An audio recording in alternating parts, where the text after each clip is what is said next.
I would like to introduce myself. I am Tabitha Watchin, the Social Emotional Learning Facilitator for the East Providence School District. And tonight we are bringing you Dr. Ellen Flannery Schroeder, from a professor from URI, who also directs several anxiety clinics locally. Dr. Flannery Schroeder is here tonight to talk with us about strategies for coping with anxiety for both parents and students as we begin to think about returning to school. So I am going to turn it over to you, Dr. Schroeder. Thank you. I first want to just start out by thanking you all for attending on one of those evenings that is, they're few and they're precious, and we don't have many of them left. So your decision to join us tonight is particularly thoughtful, and I'm flattered. And I will try to make this next hour and a half worthwhile, so that you'll be glad that you came. So I'm going to talk about going back to school. No surprises here. It's not normal for so many reasons. It's not normal because we're kind of in the middle of a pandemic. I don't know. I say middle. I don't know. Are we at the end? I'm not really sure where we are. And then also what we all thought back to school was going to look like is turning out like, maybe it's not going to look like what we thought it was going to look like, or what we had hoped it was going to look like. And, putting all of that aside, if we just minus the whole pandemic, wouldn't that be great if we could? Just going back to school alone brings tremendous anxiety for so many kids. So we kind of have these layered things going on that are creating a lot of anxiety for students and for parents. So I want to, for a moment, take us back to before the pandemic. So I want you to think about your life in, let's say, December 2019. It's hard to think back because so much has transpired, but I want you to just take a few moments, think about where were you? It was the holiday season. It was 2019. Everybody was looking forward to 2020. What was it going to bring? Now I want you to imagine that in December of 2019, you went to a fortune teller who said, well, let's take a look in the crystal ball and let's see what lies ahead for you. And you look into the crystal ball of 2020 and you see the following.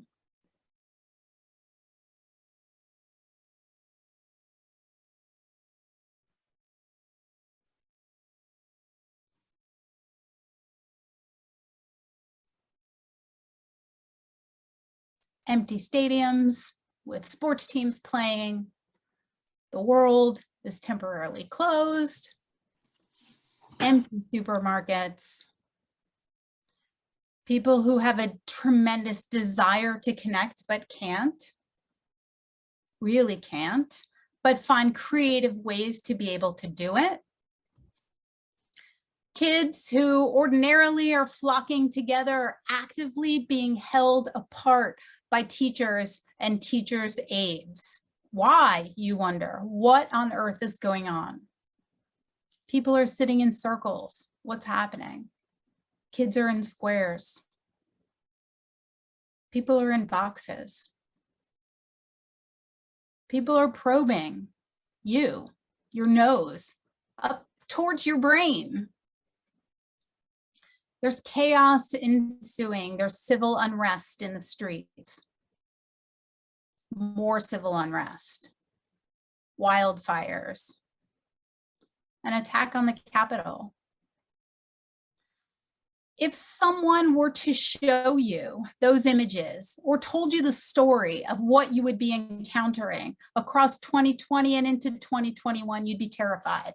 You'd be confused. You wouldn't know what happened or what was happening. You wouldn't want time to proceed forward. I mean, I just take a moment. I can remember that I was sitting on the couch one day watching the news, and I don't know what story they were coming, but I had this thought, oh my gosh, I can't believe this imagery has almost become, I don't want to say normal, but I had lost the significance of it all, because there had been so much of it. And our bodies naturally, and I think thankfully, habituate to stressful events.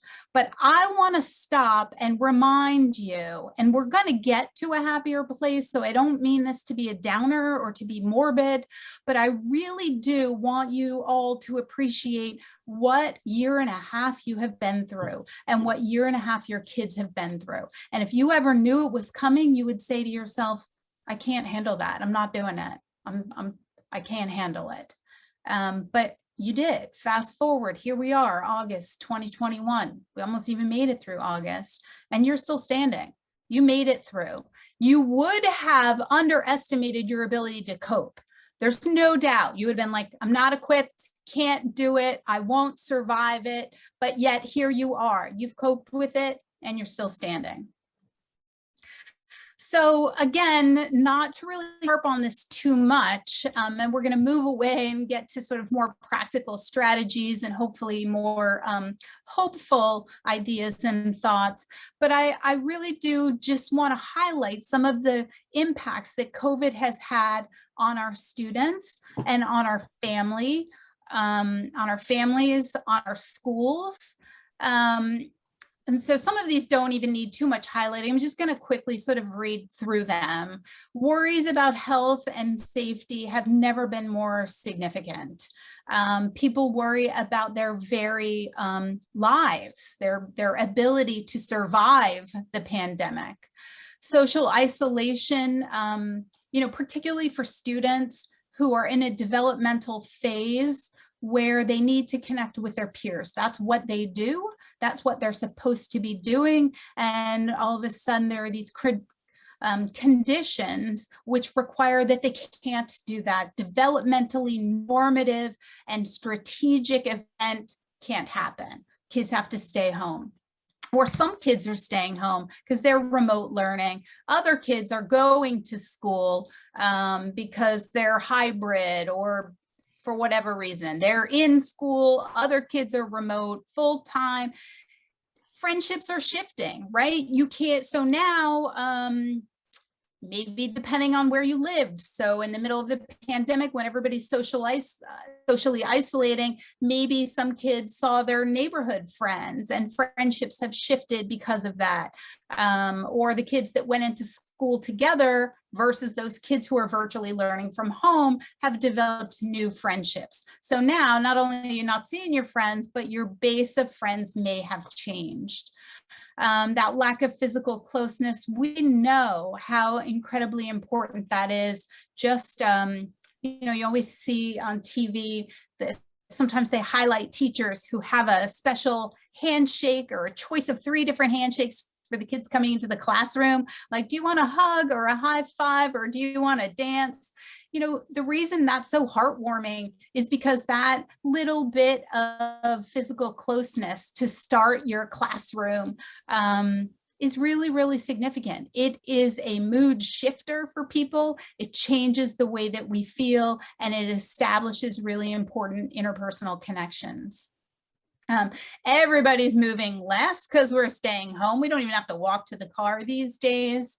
Everybody's sleep is disturbed for a variety of reasons because now your schedule isn't what your schedule was, or for the past year and a half, your schedule has been disrupted. You've been home when you ordinarily would have been at work.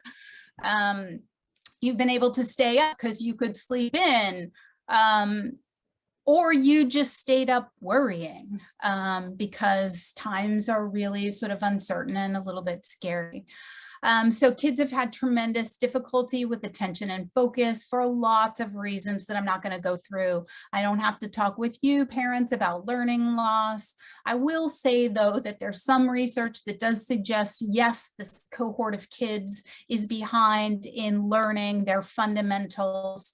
But there also is research that suggests that they're not as behind as people thought they were. So I don't know. I think in the end, when there's more research done, we're really going to know where this COVID cohort is, or where these COVID kids end up in terms of what did they miss out on, and what are those long-term repercussions of COVID, educationally speaking. I just don't think we know what they are yet. We know there's educational inequities. Some kids who weren't coming into school, families had wealth and means to be able to set up home learning environments, and they brought in, guest teacher. They paid for an in-home tutor.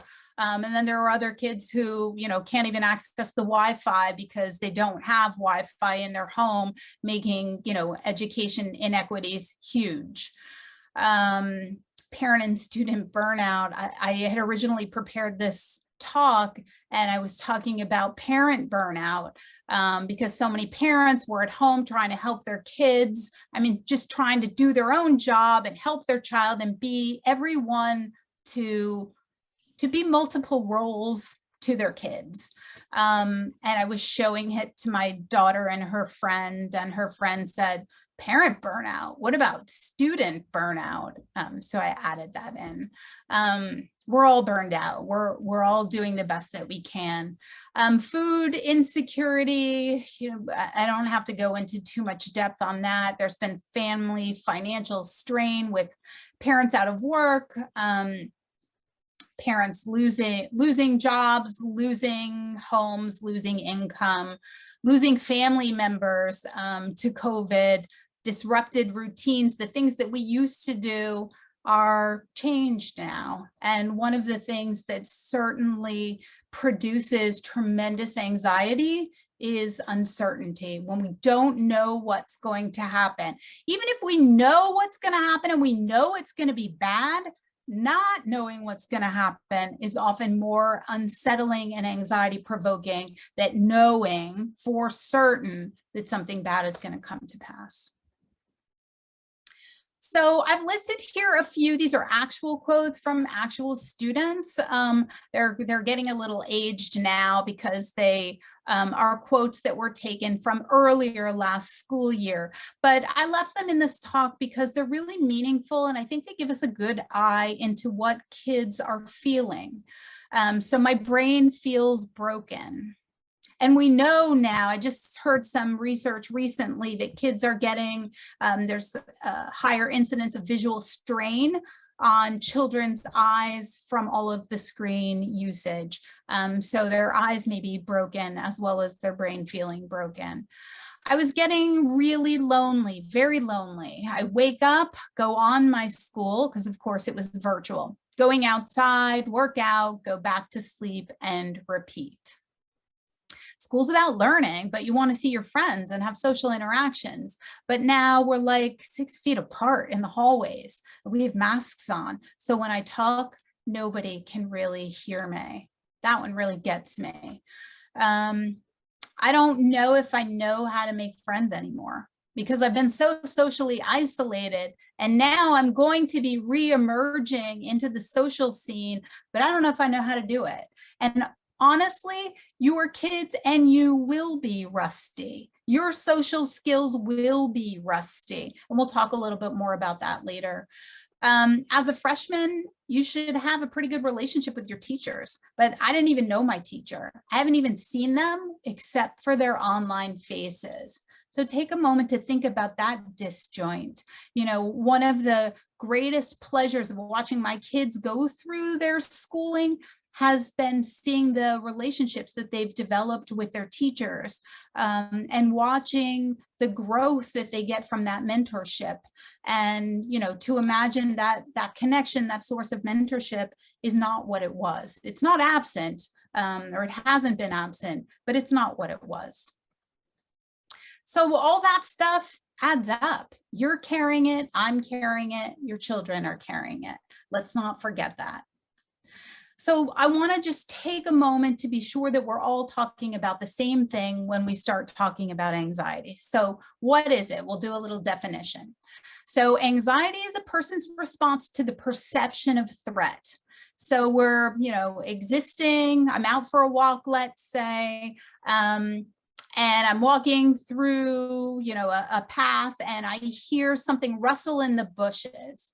My brain perceives a threat. Oh, it could be a bobcat. It could be a ferocious dog. And so my brain perceives a threat and I become anxious. Now, actual threat doesn't have to be present. So maybe the wind is rustling through the leaves and there's actually no threat.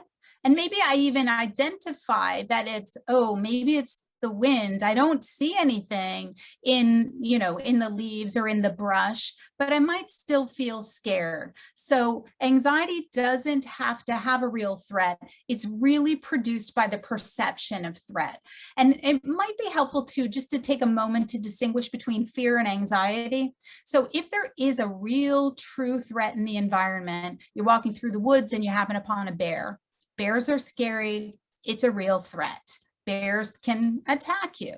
In that case, the individual would feel fear. It's a realistic threat. The bear can harm you. If you're walking through the woods and you come across a cat, that cat really can't harm you. So if I have the same sort of anxious response, I'm not going to call that fear. I'm going to limit the term fear to worries that are warranted. And if they're not warranted, I'm going to call it anxiety. So hopefully that's a distinction that's potentially helpful. So what is anxiety? It is a false alarm of the fight or flight response. So when our brain perceives that there is something threatening in our environment, it immediately enacts the fight or flight response. And so what is the fight or flight response? It's an automatic system that gears you up to either fight this threat or to run away from it, because its purpose is to save your life.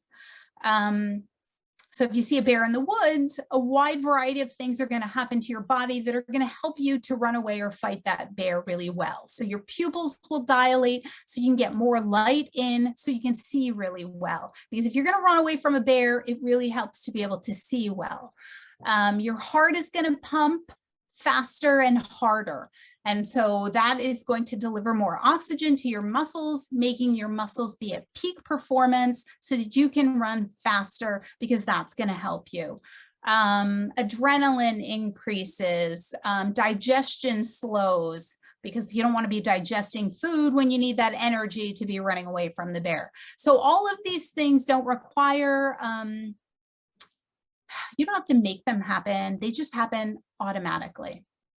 And they do help you. In the case of the bear, you have a better chance of running away. You're, running away, or you're fighting the bear at peak performance. Anxiety, though, happens when you get that fight or flight response, but in the absence of a real stressor. So you might stand in front of the classroom to give an oral report, and your pupils dilate and your heart is beating really fast and you're sweating because your body thinks it needs to keep you cool so you can run away or fight really well. But in fact, there is nothing threatening. There's nothing actually threatening as you're giving an oral report in front of the classroom. So that anxiety is really a false alarm. The fight or flight is ringing saying, hey, danger, danger. But in fact, there really isn't any danger.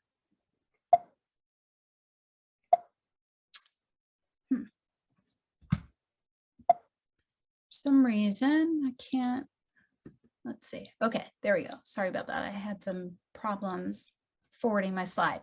All right, so let's talk a little bit more about anxiety. It is absolutely healthy. We need some anxiety, right? Otherwise we wouldn't run from bears.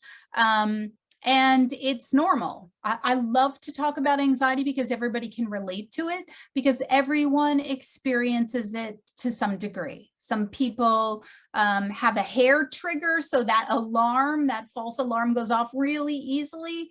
And some people have a really slow trigger, so it really takes a lot for them to trigger that response. I sometimes will tell the story of my husband and I were driving down the street. He is a neuroscientist, by the way, so we sometimes talk nerd talk, and we happen to be doing that this particular day. So I was driving down the street and a car pulled out and very nearly hit my husband's side of the car.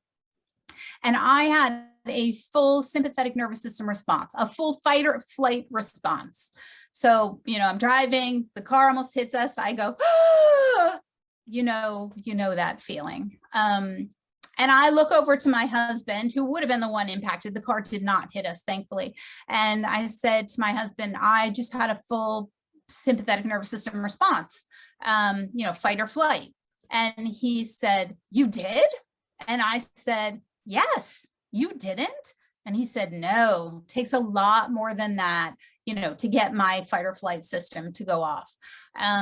So I think that's a really useful way of talking about anxiety and seeing that while it is healthy and normal, and everyone has that trigger that rings that alarm for threat, it's set at different levels. So my husband's alarm rings, well, in this particular example, it seems it didn't ring when it probably should have. And, other people, they've got that alarm ringing when it doesn't really need to ring because there isn't a threat. And that really helps to, I think, explain the difference between people who are higher anxiety and people who are lower anxiety. And we do want a little bit of anxiety because it keeps us safe. So, anxiety keeps us from walking in areas where bears are known to inhabit. Or it helps us to look both ways before we cross the street. So a little bit of anxiety is a good thing. Too much anxiety, I don't have to tell you, is not a good thing. Anxiety also happens to be the most common youth mental health disorder in the United States, not just in the United States, but actually around the world. This is really also true for adults. If you talk to a depression researcher, they might tell you depression is number one, but suffice it to say, anxiety and depression are way up there for both children, adolescents, and adults, with substance use disorders coming in at number 3. Anxiety impacts every aspect of a person's life, as you might imagine. It's almost like a personality characteristic in that you sort of carry around this tendency to respond with anxiety. So it happens in your social life. It might happen in your career. It just is, it's with you and impacting all that you do throughout the day. And it does appear that while anxiety can sometimes go away, and anxiety does eventually go away. So if you have a bout of anxiety, eventually, you calm down to your sort of normative levels. I'm not talking about that. I'm talking about individuals who have anxiety disorders or who have anxiety that is at a level that is problematic. Most times that does not go away on its own. It has been known to happen. So some children or adolescents might have high anxiety for some sustained period of time, and then in adulthood, they seem to be pretty much free of it, most likely because they learned some methods to cope with it, either in treatment or outside of treatment. But we sure do know that cognitive behavioral treatments for childhood and adolescent anxiety disorders absolutely help anxiety moving forward. So kids and teens can absolutely, and adults can learn skills to be able to manage anxiety-provoking situations, for sure. And we'll talk about some of those skills in this presentation.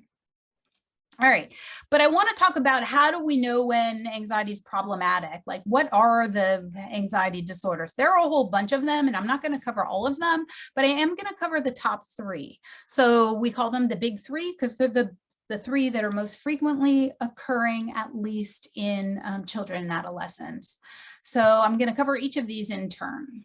So we'll start with separation anxiety disorder, which largely is a fear that something bad will happen to you or your loved one when you are separated from them.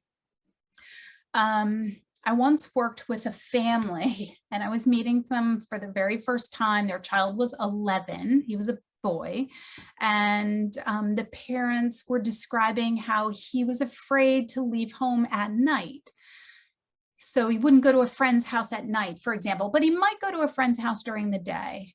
And when the parents questioned him about why won't you go to a friend's house at night, he would say, because I'm afraid you're not going to pick me up. And the parents really wanted me to know that they were very reliable parents, and that it was not the case that they left him places and didn't pick him up, which, after hearing from the family and the child, I knew immediately what was happening, and I knew it was separation anxiety disorder. And what I knew is that this child had come to see the world as a dangerous place, and the world was a dangerous place. And so that if he went to a friend's house at night, because things are always scarier at night, and if he went to a friend's house at night, his parents might not pick him up, not because they forgot, not because they were negligent, but because something in the big bad world would happen to them, like they could be kidnapped or killed or in a car accident, and then they would be prevented from coming to pick him up. So that's a sort of good example of separation anxiety disorder. The way that it manifests, you might see kids who don't want to sleep in their own beds at night, or who won't stay home alone. Or sometimes these are the kids who are going frequently to the school nurse's office, because once they're in the school nurse's office, sometimes the school nurse will allow them to talk to their parent at home, and then they get that reassurance that their parent is okay. So anyway, in short, it is worried that something bad will happen to the child or to a loved one when they are separated. Now, generalized anxiety disorder, or GAD, is best characterized by kids who you would describe as a worrier, a worrywart, even better.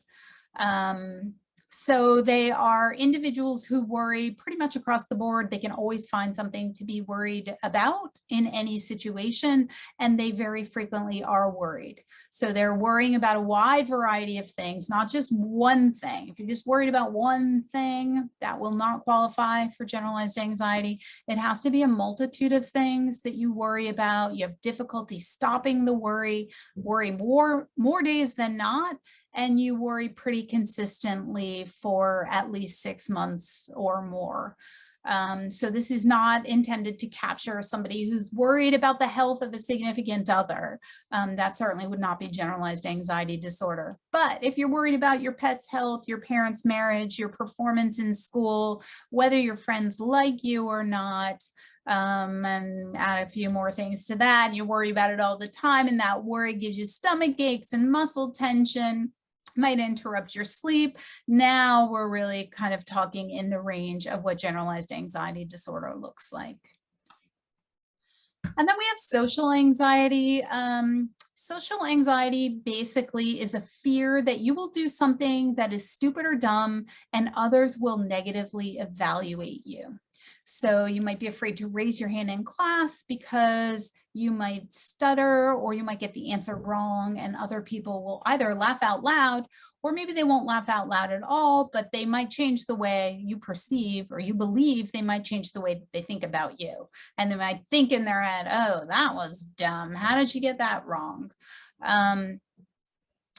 Social anxiety can be generalized, meaning you worry in all kinds of social situations that other people are negatively evaluating you, or that you're going to look stupid or silly or foolish.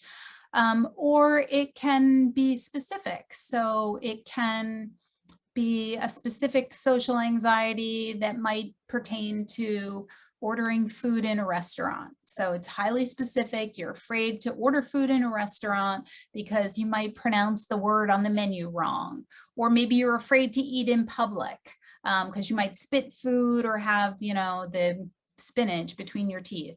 Or you might have social anxiety that pertains to going to a public bathroom. Not a fear of the public bathroom because it's germy or dirty, but rather a fear that someone will negatively evaluate you if they happen to hear you or if they happen to smell you. That would be social anxiety, a specific social anxiety. Now, anxiety, as you know, I told you it's in the top 3 of mental health disorders pretty much around the globe. If we look at the lifetime prevalence, and lifetime prevalence means you have it at any point in your life. You don't have to have it lifelong. You have a diagnosis of anxiety at some time during your life, we know that 1 out of 3 people will be diagnosed with anxiety during their lifetime. So that's a really significant number of people.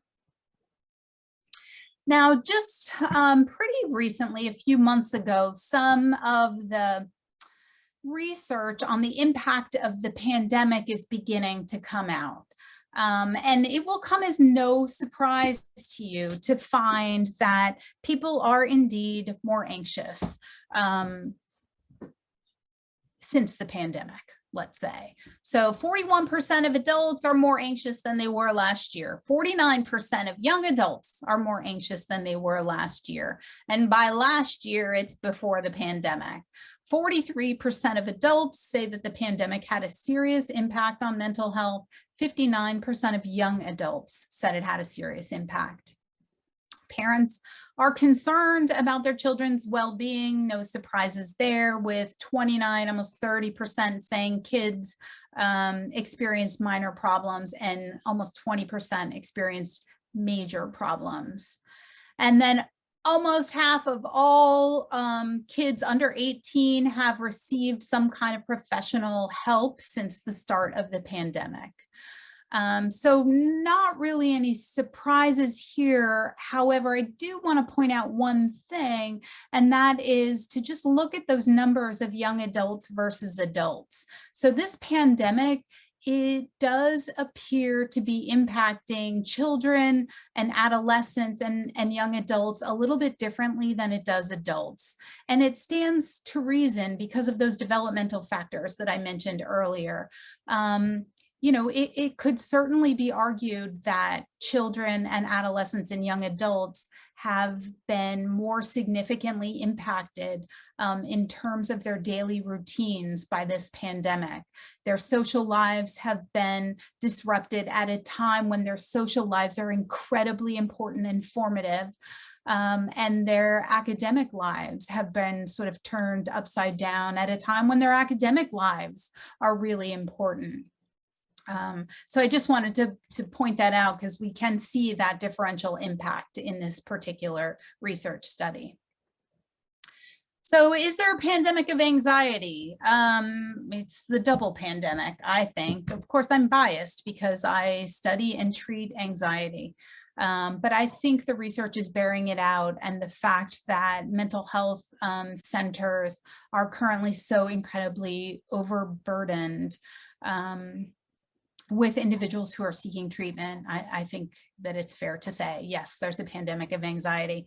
And what's interesting to me is that the phenomenon of the pandemic has interacted in ways to really kind of amp up anxiety. So there are a few conditions which are sort of necessary for anxiety. So let me sort of walk you through these. Probability overestimation. So individuals who are anxious believe that bad things are going to happen, and they overestimate the likelihood that that bad thing is going to happen. And a pandemic is a bad thing, and it is happening. And so if you're worried about loved ones becoming ill, if you're worried about loved ones recovering from COVID, if you're overestimating that, which you might be doing just because of the nature of the pandemic, you are also going to be increasingly anxious. I mean, that's what happens in the pandemic. That's what happens in anxiety. In the pandemic, we have a tremendous amount of uncertainty, especially in the beginning. We didn't know how it was spread. We didn't know what would happen if you got it. We still don't really know. You know, the individual responses to COVID are so incredibly different, and we don't. I mean, there are some beginning notions about what those differences are caused by, but we really don't know. We thought we knew what school was going to look like in the fall, and now we don't know. I mean, a couple days ago, I work at URI, so a couple days ago, I thought in the fall I wasn't going to be wearing a mask. And then 2 days ago, I got the email that said, nope, everybody indoors is going to be masked. So there's tremendous uncertainty. Anxiety loves uncertainty. It feeds on it. So of course, the uncertainty surrounding the pandemic is going to amp up that anxiety. And then low coping self-efficacy. So when I walked you through those awful pictures at the beginning of this talk, if you'd really placed yourself back pre-pandemic, I have no doubt that the vast majority of you would have said to yourself in your head, I can't go there. I will not be able to handle that.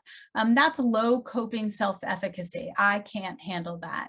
And when you believe that you can't cope with a particular situation, it creates a great deal of anxiety.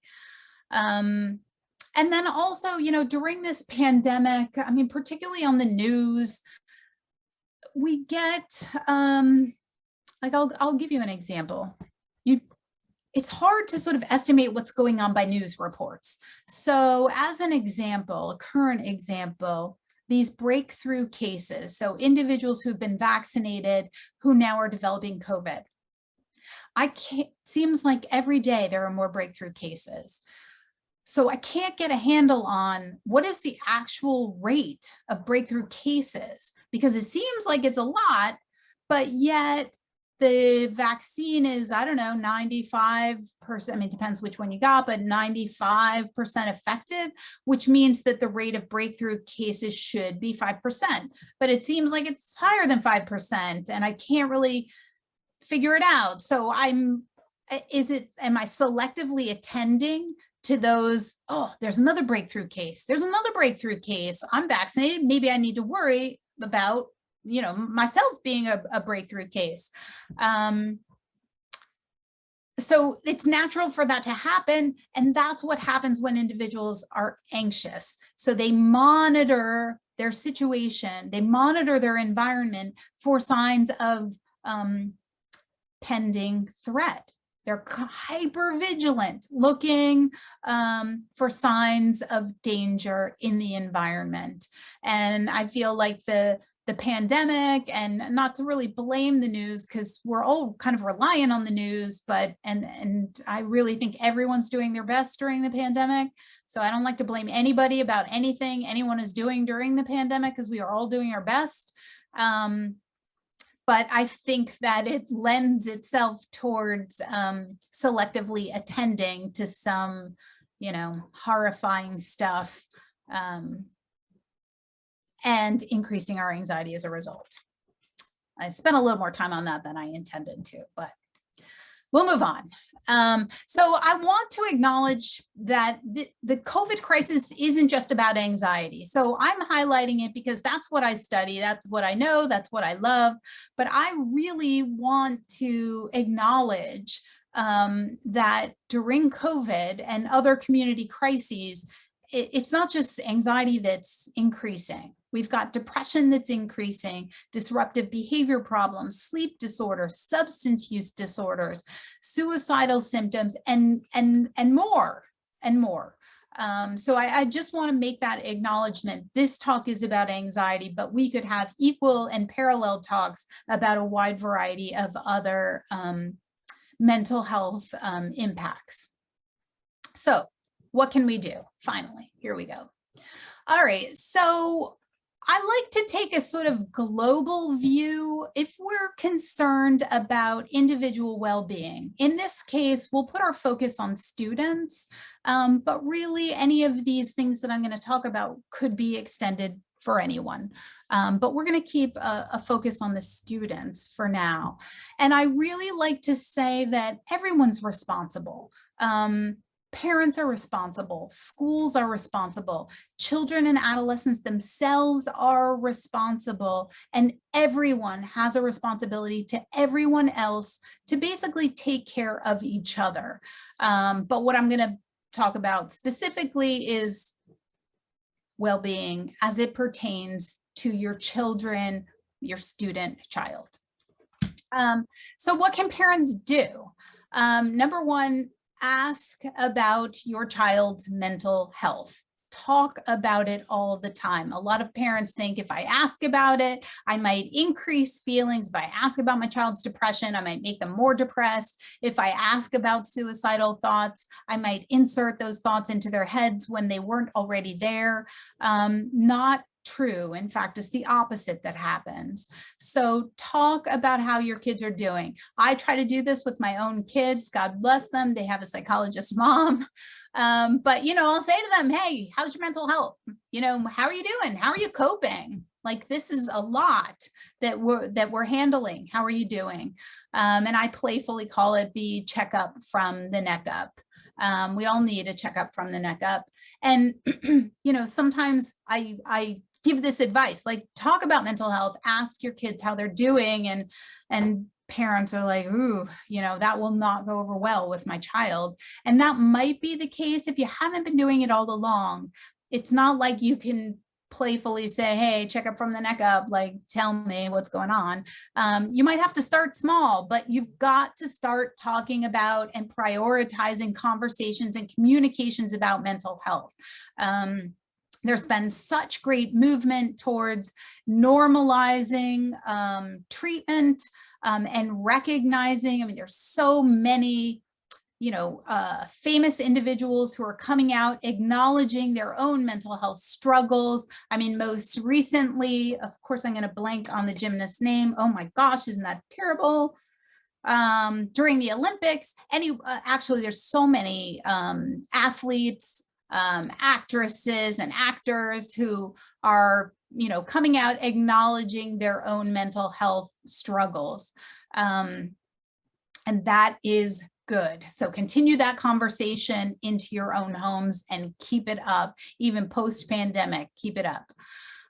Also, parents really need to reset expectations. So what you expected your child to be able to do a year and a half ago, they may no longer be able to do. Because they're burdened. Because think back to that slide of the girl with the box, with the stress pouring out of it on her back. We are all coping with a great deal right now. And I don't want to say, let your kids off the hook. Oh no, do not. They still have to do their chores, their homework. They still have to go to school in the fall. But we might work with them a little more and be a little more flexible with them, a little more understanding in finding how we're not going to change the goal, but we might change the means to the goal.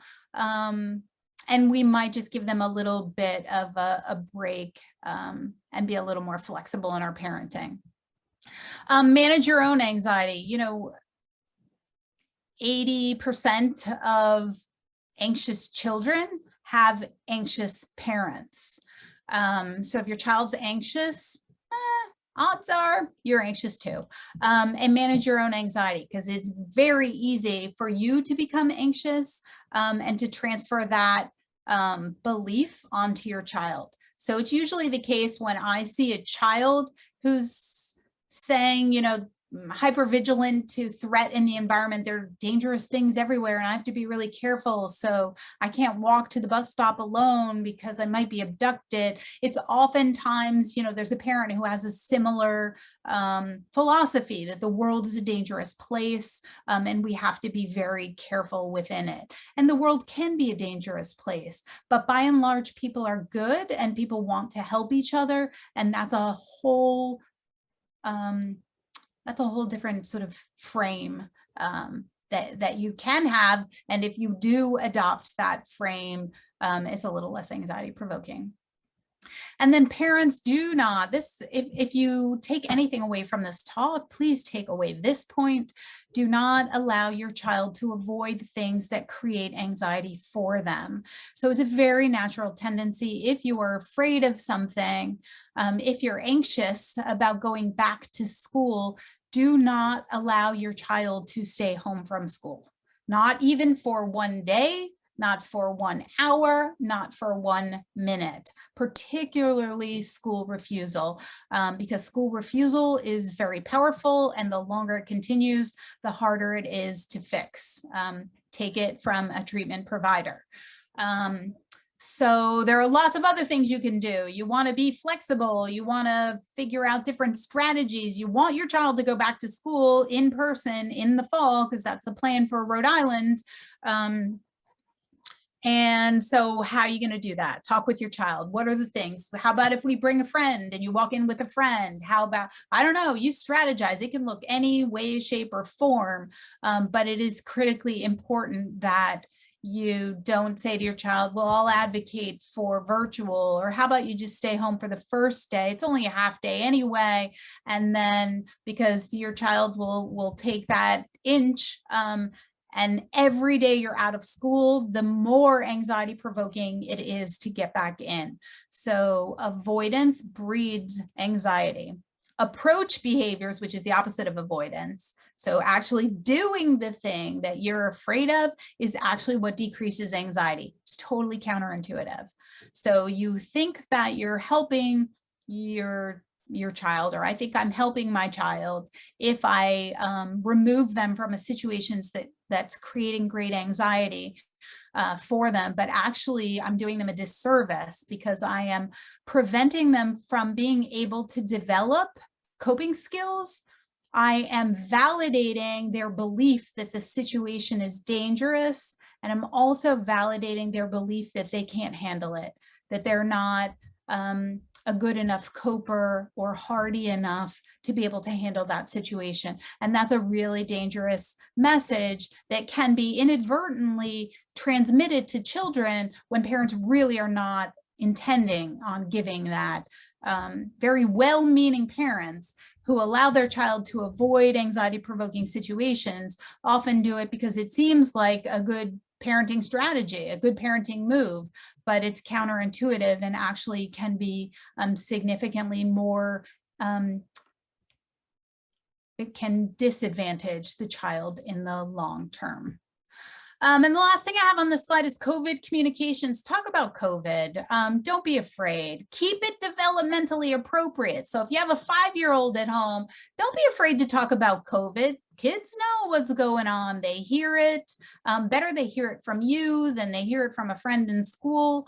So make sure that you talk with your kids in ways that are developmentally appropriate, as opposed to, and again, this goes back to avoidance, try not to avoid important, hard topics that your child might be exposed to. So the earthquake in Haiti, your child might find out about that, and they might find out about the enormous number of people who were killed. And you might want to protect them from that. But do you want some kid in school telling them, or do you want to be able to talk about that sensitively and warmly and thoughtfully at home in a way that is developmentally appropriate? So that's my plug. I mean, not that you have to sit your kid down and watch the news with them, but really be careful about that avoidance. All right. So a few tips for parents. So let's move on and talk a little bit about what schools and teachers can do in ushering back kids into the school year. So teachers also need to reset their expectations. What you thought kids could do over a year and a half ago, and what they could do, you know, you need to reevaluate. What was appropriate then may not be appropriate any longer. And again, I'm not saying let kids go scot-free. I want kids to be accountable and responsible, but I want to help them get where they need to be with warmth and flexibility and kindness, and working together and collaboration, because that's how we're going to be able to support kids to do the hard and anxiety-provoking things that they need to do. Schools also need to do everything they can to enhance connections. So I already talked about how those social connections have been broken, either changed friendships or lost friendships, or just the social isolation and social anxiety that is peaking now might mean that students don't want to interact with other students. But we know that that's not in their best interest. So when you see a student who doesn't want to reach out and relate to other students, try to lend a helping hand and to make that connection wherever you can. And be a motivating presence. There was a relatively recent study, it was with college students, but I'm pretty sure that it applies to high school and elementary kids as well. And they asked college students, what do you want out of your teachers? You know, what is it? What was the most important thing they could be or that they could do for you during the pandemic? And it was be a motivating presence. And those are the kinds of connections that I'm talking about. Connect to your students in ways that are warm and helpful and encouraging, and help them to believe in what they're capable of, but not in ways that let them off the hook. So we're going to hold those goals. We're going to have them, we're going to require them to come into school. We're going to require them to take that test. We're going to require them to do all of those things, but we're going to modify the means to get there as appropriate. We might have to reframe behavior guidelines. There's going to be a lot of kids who come back, and if you happen to be wearing masks or have other rules about distancing, 3 feet, 6 feet, whatever it's going to be this fall, I think it's really important for kids to not see it as some kind of punishment or some infringement on their personal freedoms and rights, but rather that we reframe those guidelines in ways that indicate this is how we care for one another. And so these guidelines exist not because we want to take away your freedom. You're not wearing that mask because we want to take away your freedom. You're wearing that mask because it's protecting you and it's protecting other people. And in a community, in a school community, that's how we care for one another. Regular check-ins, those checkups from the neck ups, and other kinds of check-ins. So it doesn't all have to be about mental health, but could be about a variety of other things. How's everything going in your life? And be consistent and predictable, because remember, anxiety loves inconsistency and unpredictability. So it's important for schools and teachers to be the opposite of that, to really help to sort of tamp down on that anxiety. All right, and then we also have students. Students are also responsible for managing their anxiety as they go back to school. So they need to, and I think kids and adolescents are not good at self-care. I don't even think they know what that notion is. But we can begin to help them to understand what it is. So what can adolescents do? They can focus on what they can control. There's so much during this pandemic that they can't control: their school schedule, where they can go, what they can do within the school environment. That's all dictated. There's all kinds of rules, but there are things that they can control. And they should focus on that. I can, focus on my own safety behaviors. That's something that I can do. I can reach out to friends. I can do that. I can text friends. I can connect virtually. Focus on those things that you can do instead of the things that you can't do. Then I also have up here self-compassion, because I find that everyone, particularly anxious people, and maybe even most notably adolescents, talk to themselves in their heads in ways that are self-destructive. So I'm going to give you a little example, and I'm kind of giving it away before, but that's okay. Somebody once told me a story about a woman who went on a blind date. And after she left the blind date, she came home and she told her best friend about it. And she said, he doesn't like me. I'm frumpy. I wasn't funny. It was awful. No, I'm telling this story wrong, actually. It's the best friend who's supposed to say it. Well, sorry. It's the best friend who's supposed to say it to her. So she goes on the blind date, and then the best friend says, he doesn't like you. You're not funny. You look terrible in that outfit you wore. And people would be horrified if your best friend said that. And then, you're supposed to say, oh, but what if I told you it was her self-talk? And we all do that. We talk to ourselves in ways that we would never let another individual talk to us. And I like pointing that out, particularly with adolescent girls, who I think have a tendency to maybe talk to themselves in their heads in ways that can be pretty self-destructive. So talk to yourself as you would talk to a friend, with love and caring and compassion and understanding. Also get out, go for a walk, go get some exercise. I find that a brief walk assigned to any human being can improve their mood in 5 minutes. It is the most reliable mood booster that anyone can have. So you just have to get the adolescent or the child or teen to agree to go on the walk. But if they do, guaranteed post walk, they're going to be feeling better, less anxious, less depressed, just better outlook overall. It's really powerful. And then what else can kids and adolescents do? They've got to make those connections. So I've heard from a lot of teens, some can't wait to get back into the social world, and other kids are like, no way. I didn't really like the social world to begin with. I was in bliss during lockdown, and I have no interest in getting back into the social world. And the reality is, as I noted before, we're all kind of rusty in terms of our social skills.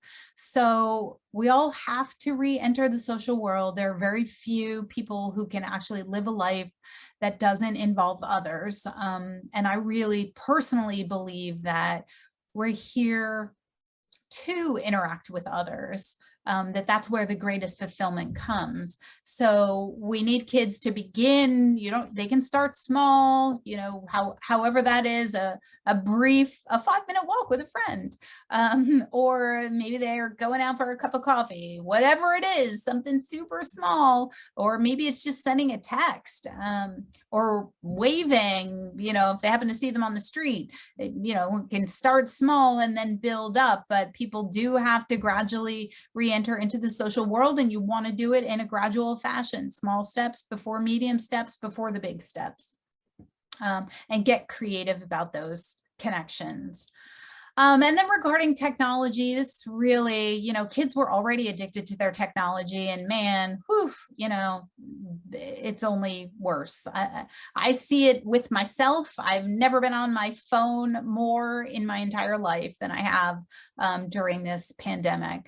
And so the approach I like to take or like to recommend is not that you as a parent set up rules for your child and then have to strictly reinforce them, but rather to collaborate with them and commiserate with them about the difficulty and the pull of that technology, about how, it calls to you like, scroll some more.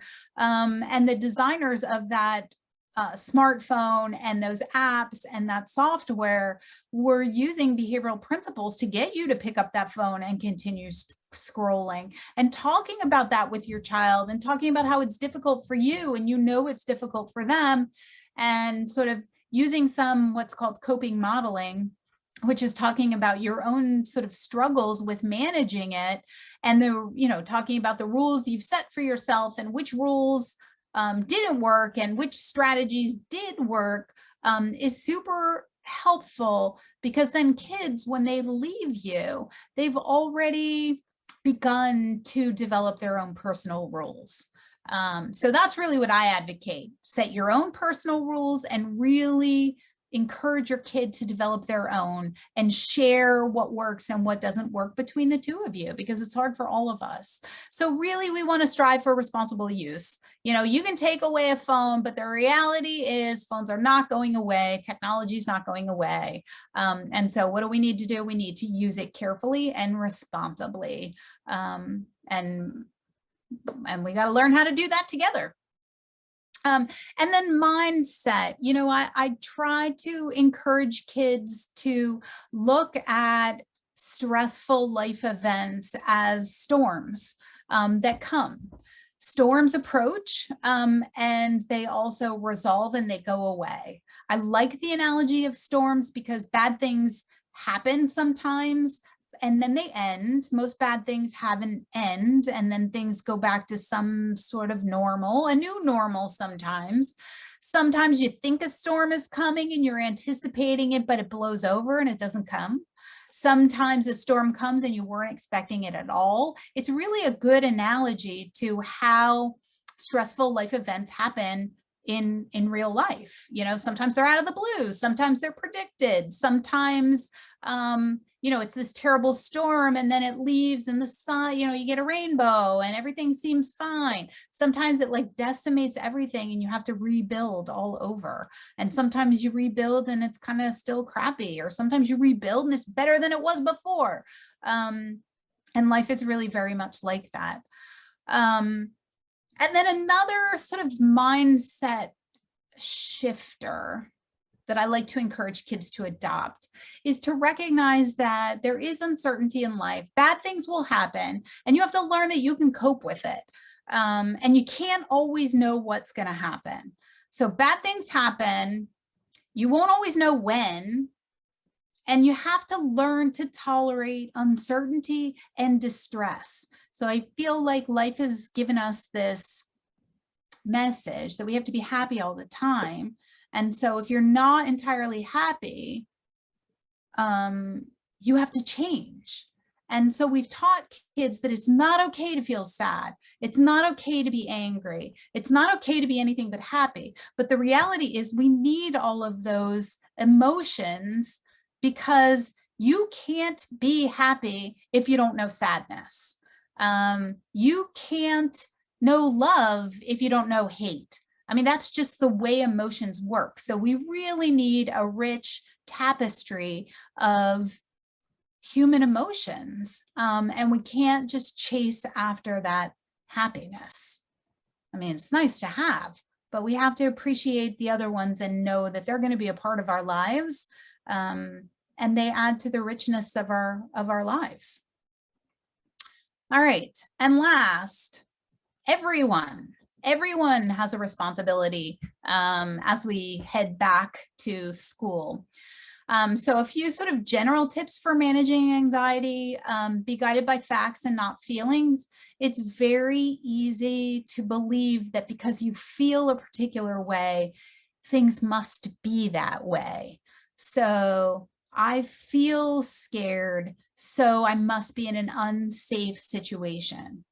I feel stupid, so I must be stupid. When in fact, that's not true. Feelings are not facts.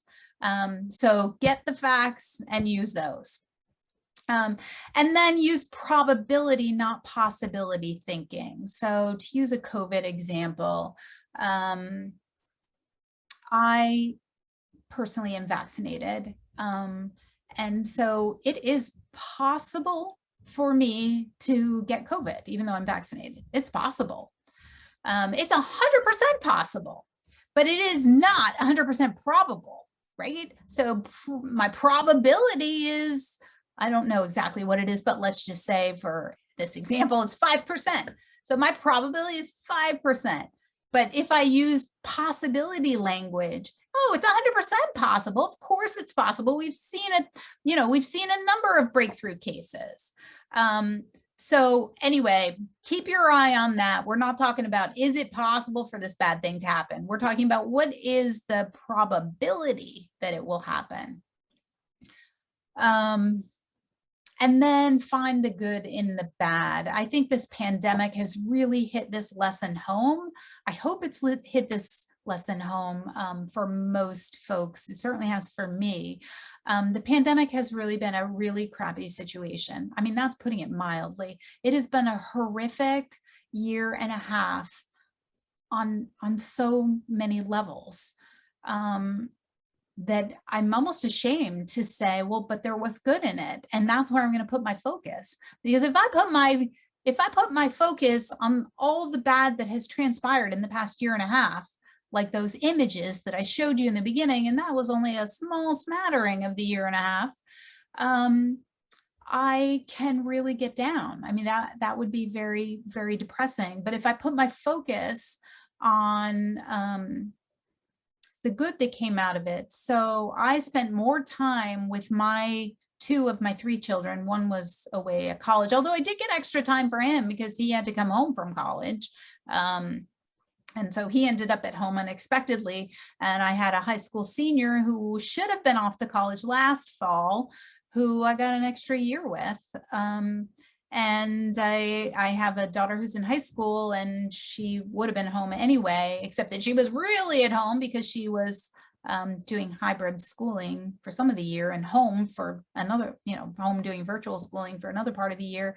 And I really managed to have some tremendously good quality time with my kids and some great family dinners that were totally unexpected that we wouldn't have had otherwise.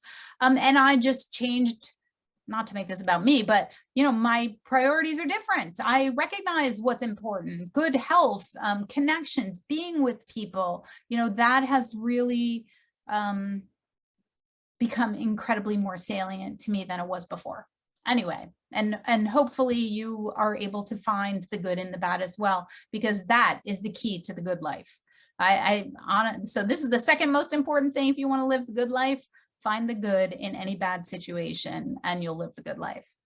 And the last sort of tip for everyone is be anti-fragile. So let me define anti-fragility. There's been a lot of talk recently about resilience and the importance of resilience. And while I am not here to say that resilience is not important, I'm here to say there's something better than resilience. So resilience is when stressors happen, you bend, like a reed in the wind. The wind is the stressor. It comes, it bends the branch or the reed. And then when the wind is gone, the reed goes right back up to where it was before. That's resilience. You bounce back to where you were before after the stressor. Anti-fragility is that there's a stressor that comes, but after the stressor, you don't go back to normal. You go back better. You go back stronger. You've learned something. You have sort of advanced in your development. And I think that that's really, another way of finding the good and the bad. So, we've been stressed by this pandemic. Make sure you're anti-fragile when you come back. Make sure that emerging from this, you're better than you were before you went into it. And so how do I know when a child or an adolescent needs treatment? When it's hard for them to do the things they want to do or the things that they need to do. So when they can't, when their capacity to cope is overwhelmed by anxiety, when I can't do what I need to do, when there's impairment, so they're not, doing well academically or socially, or, they're fighting with siblings and they can't get done what they want to get done or need to. And there's great options now. You can still do virtual sessions. It could not possibly be more convenient. They're online, convenient, covered by insurance. And so where can you go? This is a sort of shameless plug because this is one of the treatment centers that's available in the area. We only do anxiety, the New England Center for Anxiety. We have 2 offices, one in Westerly and one in North Kingstown. I also direct another anxiety clinic. I should have thought to put a slide in here, which is the Child Anxiety Program, which runs out of the University of Rhode Island.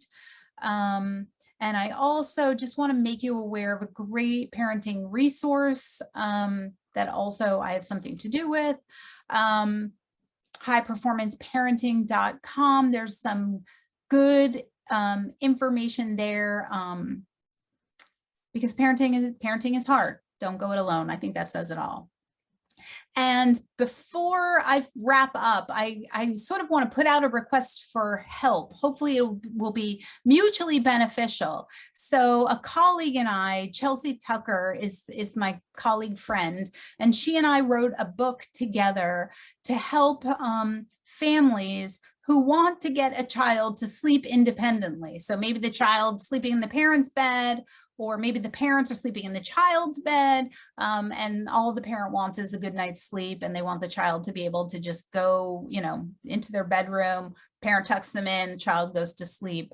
And believe it or not, there just aren't good resources to help parents in this particular area. So we wrote a book, and here's what we want to do. We're looking for parents who have kids who are not independently sleeping, and parents who would love to have a 6-week plan, because we would like to give you this book and have you give us your feedback on it. So either participate in a focus group with other parents, sort of going through week to week, what was helpful, what didn't you understand, what worked, what didn't, so that we can sort of tweak our book before we send it off to a publisher. So if that's something, if you know of anyone, or if you happen to be interested in that, just send me an email at ellen@highperformance-parenting.com. I promise I'm not going to sell you anything. This is all just because we want to refine this book. So we'll give you the book, and in exchange, you agree to sort of participate and give us some feedback on what you think about the book and the plan.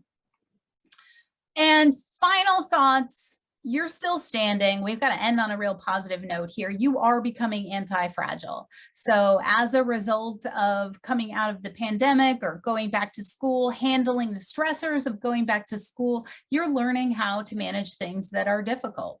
And in the words of one of my wise colleagues, Dr. Sue Adams, she tells her small children, we do hard things because that's how we learn to do hard things. And I think that's so awesome. Post-isolation anxiety is real. So I really want to leave you with this idea as you're sending your children back to school. I want you to know, do not wait for anxiety to go away for you to send them back to school, or for you to send them out with a friend, or for you to sign them up for this lesson or that team or whatever. So the anxiety is real, but the only way to make it go away is re-engaging. And you can't, I'll give you a real quick story. That 11-year-old who was separation anxious, who I told you about, wouldn't go to a friend's house at night. I was treating him, and we were working towards practicing sleepovers, because he was, of course, that would be like the highest thing on his fear, what we call fear hierarchy. His most feared thing to do would be to sleep over at another kid's house. And he said to me, I'm not ready. I'm not ready. And I said, you're right, you're not ready. He was waiting for his anxiety to go away. And when he wasn't anxious about the sleepover, that's when he thought he was going to go on the sleepover. And I made the point to him, you're right, you're not ready to go on the sleepover, but you need to go on it anyway, because the only way to get ready for it is to do it like 10 times. So don't wait for the anxiety to go away. Basically, you do stuff even though you're anxious, and that makes the anxiety go away. So totally counterintuitive. People are waiting to not be anxious to do stuff, when in fact you just do it anyway, and you pretend you're not anxious, or you just fully admit. I like to just fully admit when I'm anxious. I just lay it out there. I'm not ashamed. Yeah, that's kind of scary for me, but I know that I'm doing it because I know that that's the key to becoming less anxious. Anyway, embrace change as inevitable. Things are changing, things are unpredictable, and the way that you respond to that is your choice. And then check your story, put your focus where it matters. So, we all have a story to tell. We are all going to tell our children, our grandchildren, our great-grandchildren the story of the pandemic, or the story of whatever good or bad thing that's happened to you in your life that you're going to be passing down. And the way that you tell that story is up to you. So are you going to tell a story about the amazing things that you learned during this awful pandemic?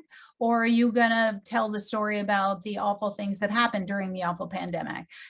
How you tell that story is entirely up to you. So even though an event in the past can't be changed, the way that you talk about it and the way that you tell the story about that event in the past can absolutely change. So change your story if you need to. And then last, if you don't want to jump in the pool, and the pool being the back to life. I don't know that we're back to life yet, but we're back to some semblance of life. And so if you don't want to jump in the pool, then dip in a toe, but you got to do something. You can't avoid the pool altogether. You got to dip in a toe. You got to go in the shallow end. You got to put your legs in. You got to do something. So start small and then build up from there. And thank you. I have probably overtalked my time, as I usually do. But I hope that that was practical and helpful and useful as everyone prepares to go back to school.